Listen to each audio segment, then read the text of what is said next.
ध्यान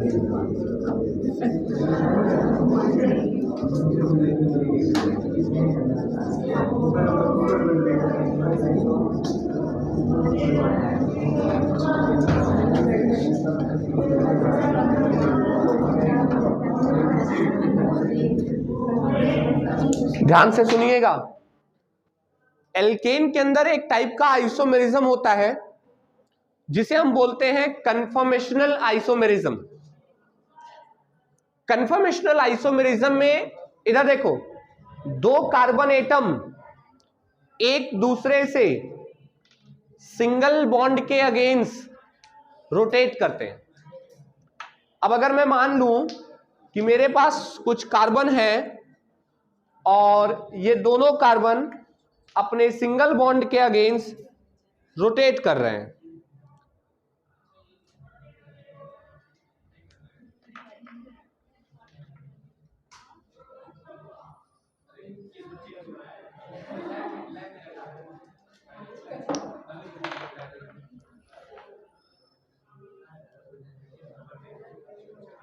ठीक है। मैंने दो छोटे छोटे कार्बन ले लिए हैं, ये दो कार्बन है और ये दोनों कार्बन के बीच में जो बॉन्ड दिख रहा है वो कौन सा बॉन्ड है? Single bond.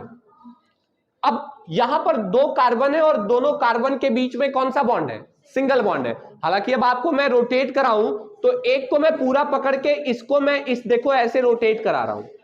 अभी आपको रोटेशन नहीं समझ में आ रहा है ना? डोंट वरी, मैं क्या करता हूं, इसके अंदर एक दूसरा मॉलिक्यूल लगा देता हूं। अब दूसरा मॉलिक्यूल पता कैसे चलेगा वो रोटेट कर रहा है? तो उसके 3 बॉन्ड आपको दिखाने पड़ेंगे। ये 3 बॉन्ड बन गए। अब इन 3 बॉन्ड में कुछ ऐसा करना है कि ये रोटेट कर जाए। एक्चुअली ये टाइट हो रहा है ना, पकड़ ले रहा है, घूम नहीं रहा सही से, घूम में नहीं करे। चलो ठीक है, पकड़ते हैं, ऐसे समझिएगा। अभी ये 3 बॉन्ड आपको ऐसे दिख रहे हैं, दिख रहे हैं? एक इधर बॉन्ड दिख रहा है। कार्बन कितने बॉन्ड बनाता है? 4। चारों बॉन्ड दिख रहे हैं कार्बन के, 1 2 3 और ये 4। अगर थोड़ी देर के लिए आप देखें तो हर जगह से ये एक जैसा दिखेगा। ये देखो, ये देखो, कहीं से देखो एक जैसा। इसी को बोलते हैं टेट्राहेड्रल शेप, जिनमें सबके बीच में 109.5 डिग्री का क्या रहता है? एंगल रहता है। और ये टेट्राहेड्रल ज्योमेट्री बन जाती है कार्बन की। अब मैं इस कार्बन की एक ज्योमेट्री को ले जाके कार्बन के दूसरे एटम के साथ कनेक्ट कर देता हूं। अब लो, मान लो मैंने इसे कार्बन के दूसरे एटम के साथ बाइंड कर दिया। अब मुझे क्या करना है? इसको रोटेट कराना। ये देखो, ध्यान से देखना, ये अपनी जगह पे ऐसे पकड़ लिया हूं मैं, इसको नहीं घुमाऊंगा और सिर्फ इन भाई साहब को रोटेट करना। ये देखो, ये ऊपर से यहां जा रहा है, घूम रहा है, यानी अपने एक्सिस के अगेंस्ट, अपनी मीन मिक्स पोजीशन के। अच्छा, इस पे भी मैं बॉन्ड दिखा दूं तब आपको ज्यादा लोकलाइज हो जाएगा कि उसके रिस्पेक्ट में वो घूमा है या नहीं।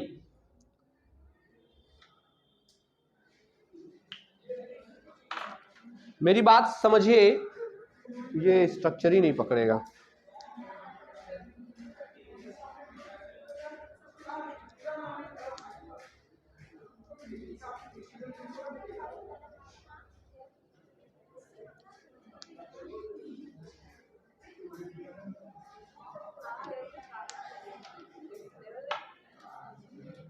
इधर देखो, अभी ये कार्बन कार्बन के बीच में बॉन्ड बन चुका है।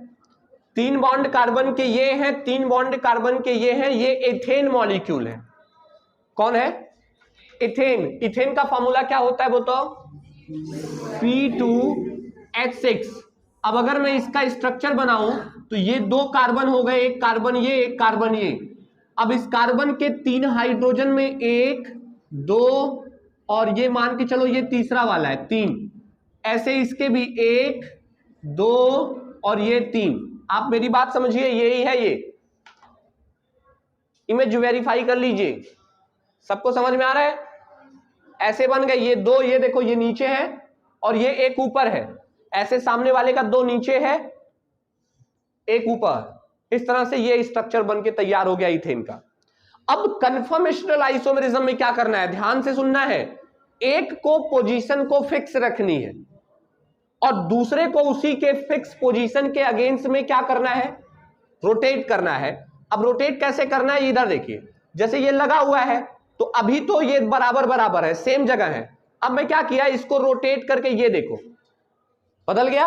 अब ये मॉलिक्यूल अपने इसी एक्सिस के अराउंड में क्या करता रहेगा, घूमता रहेगा। तो जब रोटेट करेगा तो इसी प्रोसेस को बोलेंगे कन्फर्मेशनल आइसोमेरिज्म, यानी the rotation of a carbon atom around its axis which are binded with another carbon atom with a single bond। दूसरे कार्बन एटम से कौन से बॉन्ड से बना हो, सिंगल बॉन्ड से, और ये अपने एक्सिस के अराउंड में क्या करे, रोटेट करे। तो इस आइसोमेरिज्म को बोलेंगे कन्फर्मेशनल आइसोमेरिज्म। पहले इतनी बात समझ में आई आपको कि नहीं आई?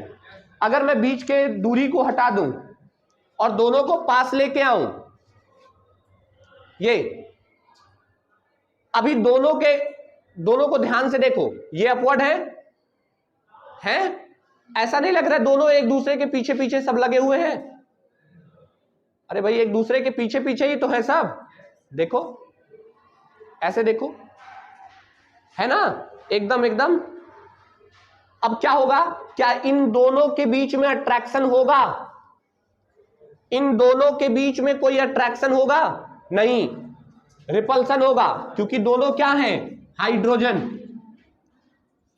ऐसे ही यहां के हाइड्रोजन इसको, यहां के हाइड्रोजन इसको, सब एक दूसरे को क्या कर रहे होंगे, रिपेल कर रहे होंगे। अब बताओ जब रिपल्सन लगता है तो एनर्जी बढ़ती है या घटती है? बढ़ती है।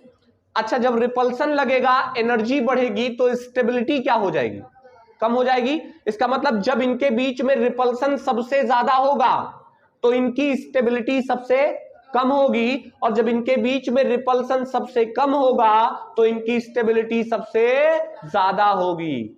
इतनी बात सबको समझ में आई? अच्छा, रिपल्सन कब ज्यादा होगा बेटा, जब दोनों एक दूसरे के एकदम पीछे पीछे होंगे।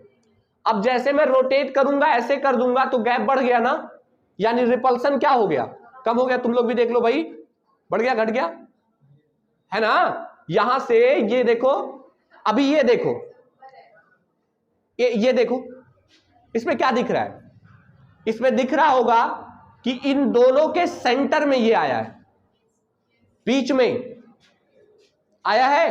फ्रंट से तुम्हें एक ही दिख रहा है ना, अरे फ्रंट से एक ही कार्बन दिख रहा है, पिछला वाला कार्बन नहीं दिख रहा होगा, सिर्फ आपको ये डंडे दिख रहे हैं। तो इसका मतलब इन दोनों के बीच में ये आ गया। अब इन दोनों के बीच में अगर ऐसे देखा जाए तो 120 डिग्री का एंगल बन रहा है, ऐसे समझ में आएगा तो 120 डिग्री का एंगल बन रहा है। 120 में से आधा ये ले लिया तो कितना बचा, 60। यानी अगर मैं इसको स्फेरिकल फॉर्म में लेके चलूं तो ये एक कार्बन के 3 बॉन्ड आगे वाले हो गए, अभी 3 पिछले कार्बन से भी बॉन्ड बनाएगा। तो 3 को अगर मैं सीधे सीधे दिखा दूं तो इसका मतलब इनके बीच में अभी रिपल्सन कितना होगा, मैक्सिमम, तो स्टेबिलिटी सबसे कम होगी। और अगर ऐसा ही दूसरा स्ट्रक्चर बना दूं और इनको ऐसे दिखाने के बाद दूसरे वाले बॉन्ड को मैं क्या करूं, एकदम ऐसे दिखा दूं, जैसे ये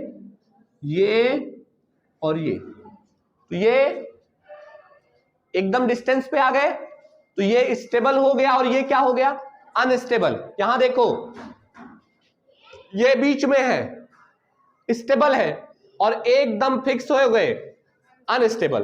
तो जब दोनों पीछे पीछे हो जाएंगे, एकदम पीछे पीछे, तो इसे बोलेंगे इक्लिप्स्ड।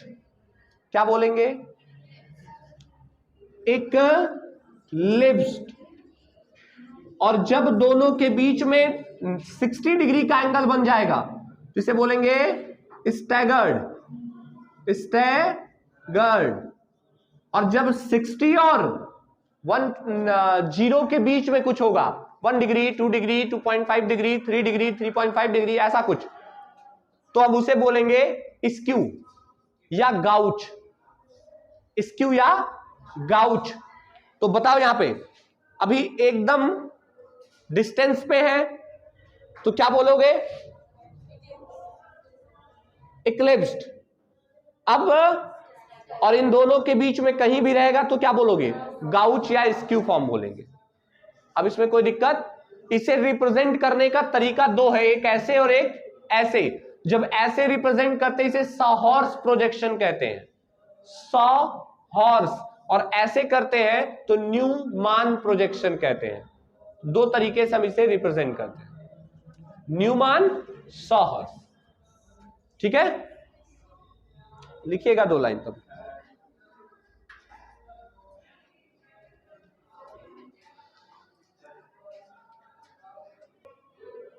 To carbon